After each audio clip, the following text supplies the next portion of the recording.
رانی کی پشیمانی۔ پیارے بچوں، کسی زمانے میں ایک وسیع گھنے جنگل کے بیچوں بیچ ایک خوبصورت شاندار محل تھا جو جنگل کے درختوں کو کاٹ کر بنایا گیا تھا، اور زمین سے کئی 100 فٹ اونچے محل کے قریب قدرتی آبشار بھی بہتی تھی جس کا موتیوں جیسا چمکتا پانی دیکھنے والوں کو محصور کر دیتا۔ بائیں طرف ٹھنڈے پانی کی ندی رواں تھی اور اس ندی کے دونوں اطراف خوبصورت پھولدار درختوں کی ڈالیاں جھکی تھیں۔ اس محل کی حسین، ذہین، فیاض، بہادر اور حساس رانی ہر وقت بیش قیمت شاہانہ لباس، جس پر سونے کی سنہری اور چاندی کی چمکتی تاروں سے بیل بوٹے بنائے گئے تھے، اس میں ملبوس رہتی اور قیمتی زیورات سے آراستہ رہتی۔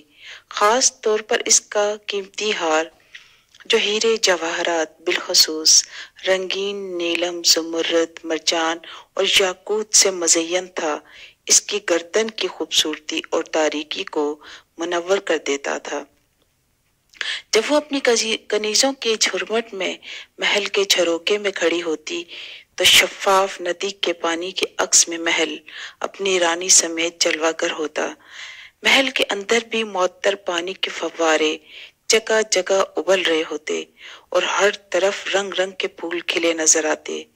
راجا، جس کی راجدھانی میں نہ صرف یہ جنگل اور محل بلکہ ارد گرد کے وسیع علاقے بھی شامل تھے، وہ اپنی اس راجدھانی کو مزید طویل کرنے کی مہم کے سلسلے میں کئی ہفتوں سے محل سے غیر حاضر تھا۔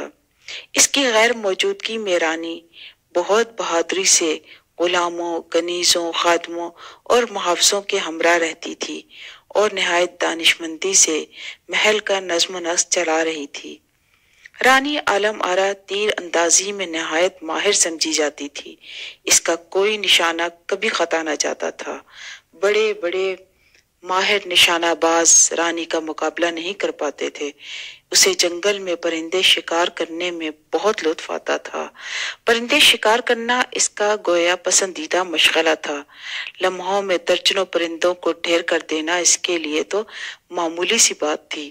وہ پرواز کرتے پرندوں پر ایسا نشانہ باندھتی کہ پرندہ دوران پرواز ہی فضا میں ڈھیر ہو کر زمین پر گر پڑتا اور پھر رات کو جشن منایا جاتا۔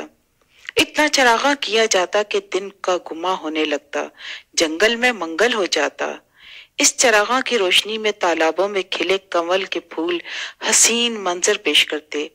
رانی فخر سے ان پرندوں کی چونچوں اور پروں کا ڈھیر دیکھتی جنہیں شاہی باورچی بھون کر دسترخوان کی زینت بناتے۔ دسترخوان پر دنیا کی ہر نعمت چنی جاتی اور رانی ہر پکوان کو معمولی سا چکھ لیتی، پھر محل کے ملازمین اور خادموں کی عید ہو جاتی۔ جشن اور چراغاں سے محل کے سبھی لوگ لطف اندوز ہوتے۔ ایک روز رانی اپنی خادموں اور محافظوں کے ساتھ شکار کے لیے جنگل گئی، جہاں جنگلی جانور چنگھاڑتے پھر رہے تھے، ہرن چوکڑیاں بھر رہے تھے، گہرے سبز رنگ کے درختوں پر لال چڑیاں چہچہا رہی تھیں۔ جنگل کے کسی کونے سے شیر کے گرجنے کی آواز بھی آ جاتی اور گیدڑوں کی صدائیں بھی۔ رانی عالم آرا نے حسب عادت بہت سے پرندے شکار کیے، جسے خادموں نے جنگل کے مختلف حصوں سے اکٹھا کیا اور ایک بار پھر جشن کی تیاری کی گئی۔